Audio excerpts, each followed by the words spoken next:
This is another auction review video. This morning I'm just sitting in the office and last week there was a BMW E39 M5 that went for sale through Car and Classics, and I was watching this auction and I was idiotically missed a bid on it, but somebody got themselves a real steal. But this isn't.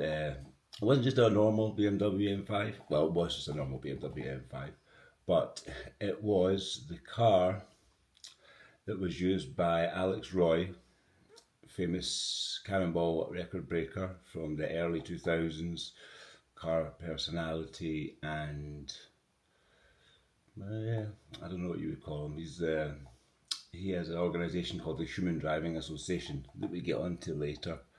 But this car was used as a clone copy of Alex's record-breaking car from America, which they also brought, I believe, to Europe, or maybe they didn't bring it. Maybe they just used this car as a replacement, and it went for auction.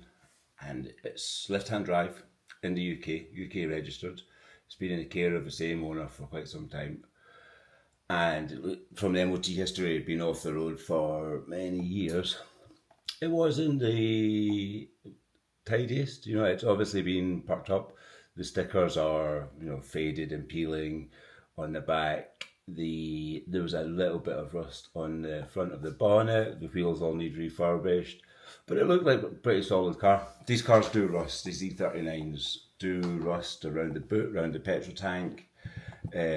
Bonnet edges. I don't think they had the best rust proofing, which is really a shame because the BMW 39 probably is the best car ever made. That's a big statement, but real world car, a car anybody can buy. I have two 528i's. One's a touring, one's a saloon, one's auto, one's manual. And in the manual saloon, for a car that is 20 years old now, almost 20 years old, mine, you drive in it, there's no squeaks, there's no rattles, it's so comfortable.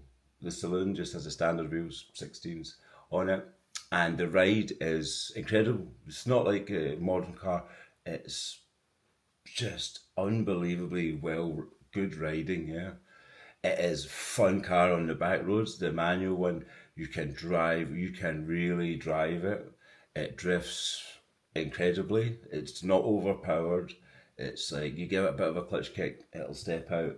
It is just, it's a beater. It's a €1,500 car. It's a £1,000 car. It's a $2,000 car in America. These are not expensive cars for what people are paying for rear-wheel drive Japanese cars. The E39 is a really slept-on car. This was an M5. M5 is another bridge on. Again, it really is a dream car of mine. I am always on the lookout. That's why I'm really annoyed that I missed this one, because it was in the UK left-hand drive. That's exactly the kind of thing I look for. Something that's cheaper in Britain, because in Europe these cars are expensive. Okay, that car had 78,000 miles on it, I think, so about 140,000 kilometers. But if we go here, this price is in Europe. This is not high to low, this is by age, but we're looking here in Spain, 23,270,000 kilometers, 48,000. These cars have big miles on them. These cars were used. And obviously on the continent, you're going to get one that is less rusty. However, I have two of mine. One came from Italy and one was here. They're both Spanish cars and they're rusty. So you don't have to think, if they come from Britain, they're going to be rusty. Even in Europe, they're going to be rusty. Okay, obviously in Germany, everything's rusty. But these are, they're still desirable cars. There's people asking big money for high mileage cars, and there's a big discrepancy, I'm sure, in servicing, and then even a lot of the low mileage ones, I don't know how much you can trust them. But this one that sold, Alex Roy's one, it was, relatively low miles, in storage, shouldn't be too worn out. It had a big brake kit. The interior looked really nice on it. The interiors don't fall to bits on them, But these cars, when you get to a certain age and they've been used, the bits and pieces are going to fall off. The buttons for the climate and things. But the interiors are generally very sturdy. The window regulators go. You have to wait. Window regulators are not the fastest thing to ship out just now for some reason, especially considering how not unreliable they are. But they wear out. But they're 20 years old, And if you do one, do them all. You know what I mean? If one window goes, just buy four and do them all because they're all going to go. Yeah. But really nice dream car. Who doesn't, like, what started drifting on the internet? What started, Chris Harris is not the protagonist of drifting on the internet. It's Tiff Needell on Top Gear in that BMW M5. Like, that's the video. That's the greatest. That's the start of, the sort of crossover between Top Gear and YouTube. That's how, a lot of YouTube car content is just Top Gear segments. And, maybe that Tiff Needell video was a YouTube segment before it was YouTube. But incredible video. And then you have the famous BMW films, the Guy Ritchie one with Madonna. They were, I remember, what quality of internet were we watching them back on? I don't even know what year that was. Super early internet. So this guy got this car at £15,500. Lucky.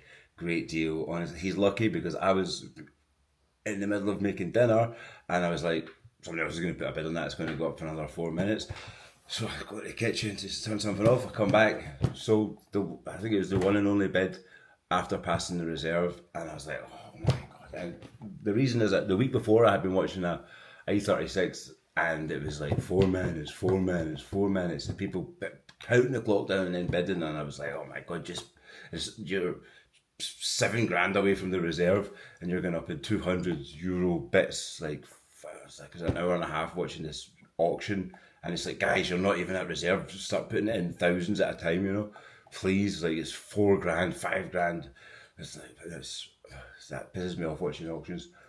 But this car passed the reserve, poof, one bid sold, and I came back and I was like, oh, you are an idiot, right? Because I've just not had any luck in auctions recently. Like, everything, I'm like, I'll get a good deal on this, and it goes, disappears. So I was thinking, it's going to go up a couple, probably. It's past reserve, there'll be a couple of bids in them, let's see. Past reserve, one bid, bosh, one person clearly after the car. Oh, what an idiot. But then, if I got into it with them, where's it going to go? I wasn't going to go that high. I wanted like a good deal on it, but somebody got a great deal. It wasn't me. Bit pissed off. But it's the interior and everything in that car looked in great shape.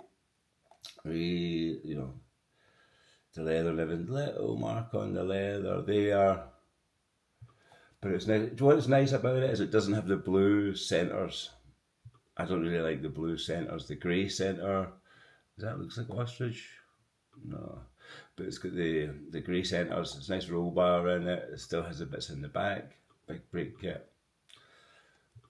The fear hasn't been used as a track car for years and years and years, and just that's why there's no miles on it. But I don't think so. This car looks like it's been laid up for quite some time.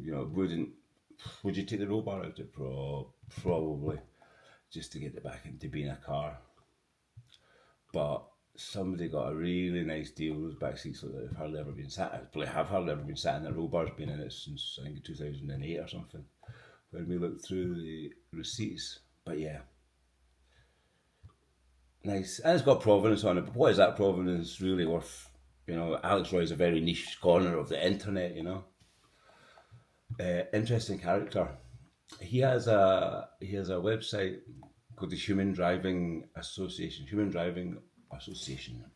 humandriving.org.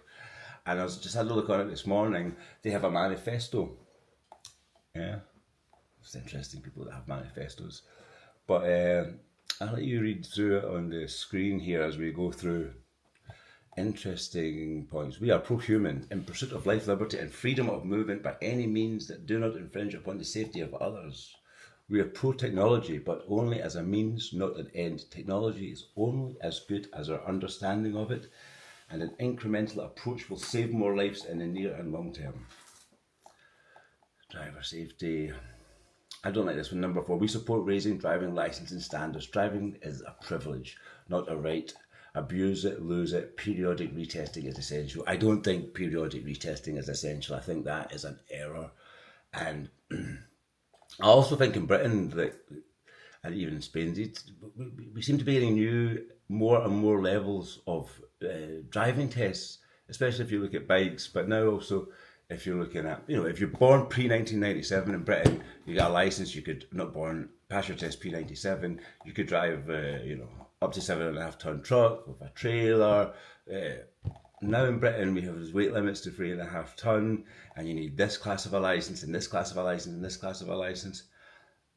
Not to drive a truck or an Arctic truck, just to drive above a 3.5 tonner.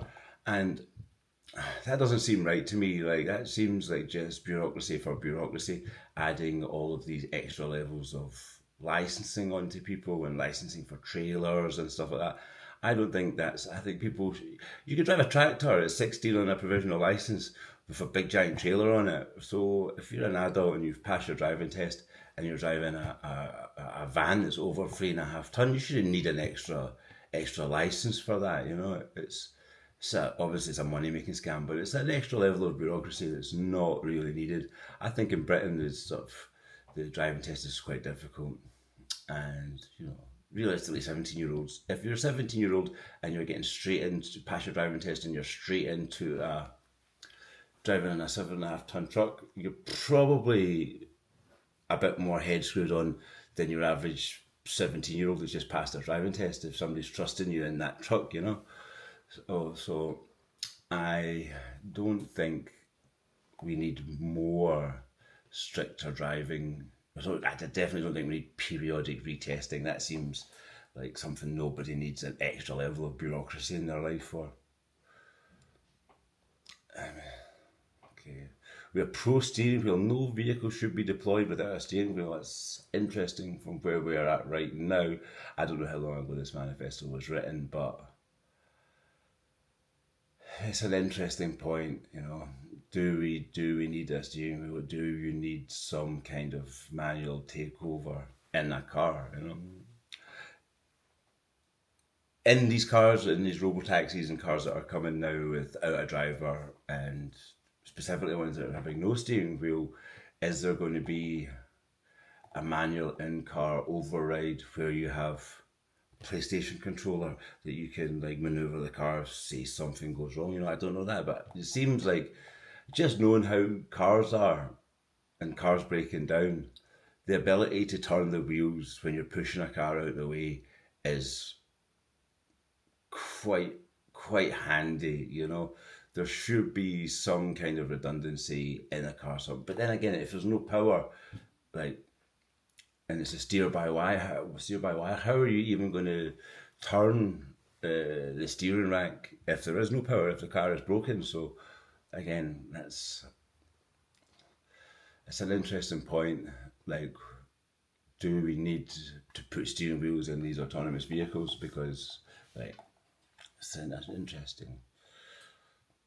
We are pro-choice and pro-life. Pro-choice in how people get from A to B. Pro-life in the deployment of safety technologies that both save lives and preserve freedom. This one I like. Number 8, we support fairness and due process in the creation and enforcement of traffic laws. We are opposed to arbitrary traffic stops, unwarranted search and seizure, and incentive-driven speed and safety enforcement. Incentive-driven speed and safety enforcement. I have, this year not so bad, but last year I got pulled over 4 Saturdays in a row in a different car each time on a roundabout, and stopped, and why 4 weeks in a row is a bit much in a small island, in a rural part of a small island. But the police were clearly just out on a money grab, And here in the summer, when there's a lot of hire cars, you can be in a small town and a tourist area, and the police will set up a checkpoint on a roundabout, and you're just fining everybody. If I have Apple earbuds, I got this driving a G-Wagon, convertible, and I had Apple earbuds in, right? And I got stopped, and they gave me a ticket. I wasn't listening to music, all right? I just had them in, right? Noise cancelling headphones. So, in theory, you can take a call, and you're not allowed to drive with earphones in, even though they're not on, even though I'm in a convertible. But I can drive along with the stereo blasting and the windows up inside my car. That's fine. But I'm in a completely open military vehicle, and I had some earbuds in that weren't on. I could just take a call or something from them, and that got me a ticket. That is arbitrary, uh, you know. It's just arbitrary fining people for the sake of fining people for money, and that is not on. People should be treated as criminals in cars. I mean, really sort of feel. I don't know if I always feel just like shady because I've driven a lot of cars that don't have like an ITV or an MOT, but it's too much. It's too much. Luckily here in Spain, in Mallorca, we don't have that many speed cameras. We have a couple of speed cameras. And a friend of mine recently that lost his license for being on the phone. He got with the phone 2 times in his hand. That was 6.6 points. Lost his license. But he lost his license for 6 months.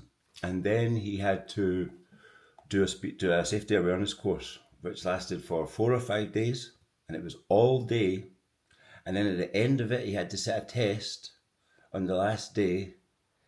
And then he also had to pay €400 for it. So he paid a fine for being caught on the phone. Then you've had to take 4 days out of your life to go and sit and listen to a driver safety course. Then you have to do a test at the end of it, and pay €400 to get your license back. That's criminal. That's more criminal than being on your phone 2 times. Really, that the government can steal 4 days of your life for financial gain for them, and really how much money are they making? And he said the class was full of people, but how many of these people are taking time out of their job and their work to go and sit in this course for touching a phone while in a car? You shouldn't be on the phone in the car. I'm totally on board with that, but the government should not then be like, we're taking your license for 6 months, then we're making you take 4 days of classes and the test. And I was like, so you finish the test and they give you your results straight away? No. You have to wait to tell you the test results like at night. The test is like on paper, right? It's not even like a digital blah blah blah blah blah A B C D A B, and you get your result. No, you have to wait. Somebody has to mark your test. Like, what planet are you living on? Okay, let's carry on away from that. We support the freedom of movement and traffic neutrality, guaranteeing free and open access to all infrastructure, regardless of income level, whether for human or self-driven cars, guaranteeing freedom of movement for all. I suppose that's what they're talking about with this idea of 15-minute cities where you're going to be... I don't know exactly how it works, but you're given credits or whatever for how far you can go and how far you can drive. Like, the car is the ultimate freedom. When you're 17 years old, you get your car, you get your driving license, you are free to the world to go where you want. It's so life-changing, right? And if you're going to say, oh, you can have a car, but you can only drive it this far and this much, and I just get in the car and just drive and drive and drive. Like, what are you going to do? You're going to tell people where they can go, where they can and can't go. No way. We are pro-privacy. All connected services should be opt-in, not opt-out. All vehicles, whether the level of automation, must be capable of operating completely independent of any communication network. This is why I have the old cars, right? Because I don't want... I hate the phone, right? I'm not a phone user. I touch my phone like 2 or 3 times a week, right? I don't hardly have a car that has a stereo in it. So I'm not really ever... would need to be connected to the phone. I know where I'm going, right? I don't need this GPS on constantly all the time, right? And this fact that you have a camera on your face, making sure you're paying attention, and your phone is obviously listening to you, the car is listening to you. And it's recently when they've been sharing all of this insurance details, they've been sharing your driver, when you're hitting the throttle, when you're off the throttle, the brakes, the G's, and they're sharing that with the insurance company. No. I'm not buying a car for the car to rat to the insurance company on me. Like, people need to really take care about that. And choose what new cars you're buying. Like, are they sharing your information with insurance companies? Because that is like, what business is it of the car makers? Once I own a car, it's mine. If I was leasing a car, that's another thing. But if I went in, paid the money, bought a car, like, the car should have no connection. I know the phone is connected to everything, right? But I can leave the phone and go to where I'm going. If I'm going somewhere, I need to take the car, and the car should not be tracking me, tracking my face every second, paying attention to what I'm doing. Like, no, I don't want to. I'm really against those ideas. We support classification standards for autonomous vehicles, clarifying safety capabilities and replacement of the SAE automation levels with a system whose language allows for alternative human-centric R&D paths.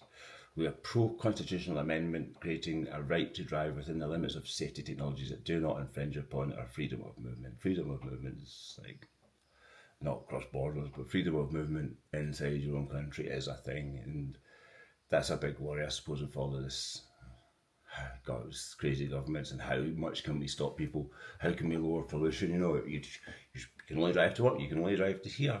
You know, driving's for driving. I want to drive just for the sake of driving. I very rarely drive anywhere like on a routine. You know, I just, like, I'm at my leisure when I come to work and things, but most of my driving is just because I want to drive. And it should stay that way. Like, this personal freedom of being able to use your car as you want to use it is, you know, without question. I like this page. This nice little bit of information I found from Alex Roy today. Interesting. Interesting that his car was there. Interesting that it sold so cheaply. And interesting to stumble across his human driving manifesto. Interesting character.